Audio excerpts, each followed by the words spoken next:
Ever wondered how a yes in the upcoming Australian referendum could be as consequential as the Black Lives Matter situation in America?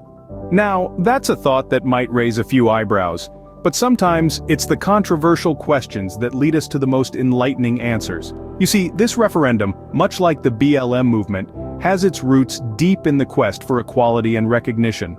But is it all as straightforward as it seems? Or are there hidden details that only surface when we scratch beneath the mainstream media and political endorsements of the Yes campaign? Well, buckle up. We're about to take a deep dive into the history and potential repercussions of this controversial referendum. The roots of this referendum stretch back to 2010, under the administration of former Prime Minister Julia Gillard, a time when the idea of a voice to Parliament was still just a twinkle in the eye of policymakers. Gillard commissioned an expert panel to explore the possibility of constitutional recognition for Indigenous Australians. A notion that was, and still is, steeped in controversy.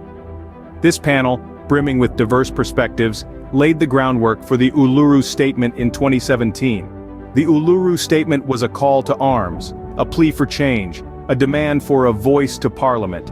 It was a beacon of hope for Aboriginal and Torres Strait Islander leaders, a promise of recognition, of respect, and of a seat at the table. But was it all just smoke and mirrors? The Voice to Parliament was proposed as an advisory group, a panel of Indigenous leaders given the chance to speak, but not necessarily the guarantee to be heard. This voice was met with mixed reactions, some seeing it as a step towards equality, others viewing it as an empty gesture, a token nod towards reconciliation without the commitment to real, tangible change. The years that followed saw the idea of this voice gain momentum, propelled by political promises and media endorsement. Yet the divide remained, the controversy continued, and the debate raged on. The Voice to Parliament became the cornerstone of a wider campaign, a campaign that sought to enshrine this advisory group in the Constitution through a nationwide referendum. Fast forward to 2023, and here we are on the brink of a vote that could change the landscape of Australian politics. But the question remains, will this change be for better or for worse? Now let's delve into the darker side of the Yes campaign. As we dive headfirst into this debate, we first hit a wall of vagueness. The government, in its infinite wisdom, has decided to keep key details of the referendum shrouded in mystery until the day of the vote. It's like buying a mystery box, hoping for a treasure but ending up with a Pandora's box instead. This referendum is not just a simple yes or no question, it's a potential divider, a line in the sand that could pit one Australian against another. Voting yes could lead to an imbalance of power, tipping the scales heavily towards Aboriginal people. While we all agree on equal rights, the pendulum swing towards more rights for one group could lead to an unsettling imbalance. And here's where it gets even more interesting. Activists, those well-meaning champions of causes, could potentially manipulate the situation. They could turn this constitutional change into a platform for their own agendas. The saying, "give them an inch and they'll take a mile," comes to mind. Now let's talk about the elephant in the room, the likely bureaucratic and financial costs. Implementing this change won't be as easy as flipping a switch.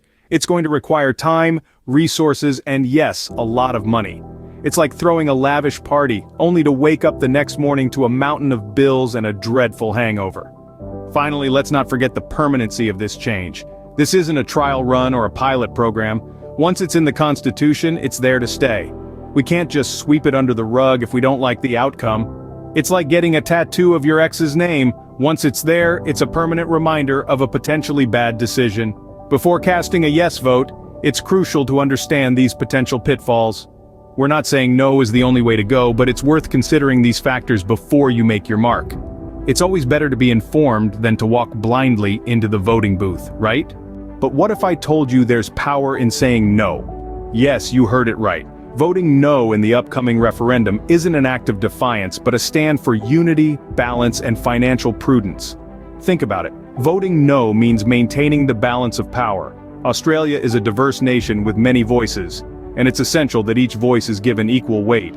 If we give one group more rights than others, aren't we upsetting this balance? The beauty of our nation lies in its diversity and equal representation. Let's not forget that.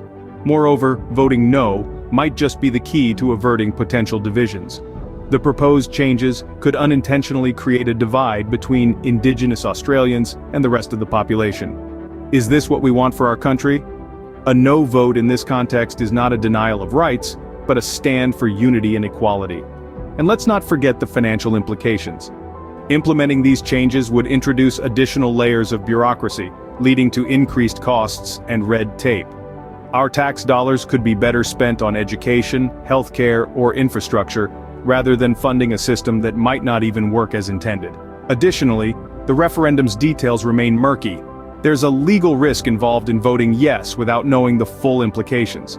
It's like signing a contract without reading the fine print. Not a wise move, right? Voting no is a call for transparency and a demand for information before making such a monumental decision. A no vote isn't just about negating a proposal, it's about safeguarding the rights and interests of all Australians. So when the time comes, remember, there's power in saying no. So, you've heard the facts. Now, it's time to make a choice. As we stand on the precipice of a historic decision, it's crucial to weigh all sides of the argument. This isn't about taking sides on a political battlefield. It's about ensuring a fair and balanced future for all Australians. Think about it. This isn't a trial run or a pilot program that could be reversed if it doesn't work out. This is a permanent change to our Constitution. Once it's in, there's no going back. That's a hefty commitment, don't you think? And let's not forget the devil is often in the details, or in this case, the lack of them. The government has been rather coy about the specifics, hasn't it? It's risky business, to say the least. And while we're on the subject of risk, consider the potential for a power imbalance. More rights for one group could mean less rights for another. Is that the kind of future we want for Australia? A future where division and disparity are enshrined in our Constitution? Remember, your vote is your voice. Use it wisely, voting no in the upcoming referendum. After all, the future of Australia hangs in the balance.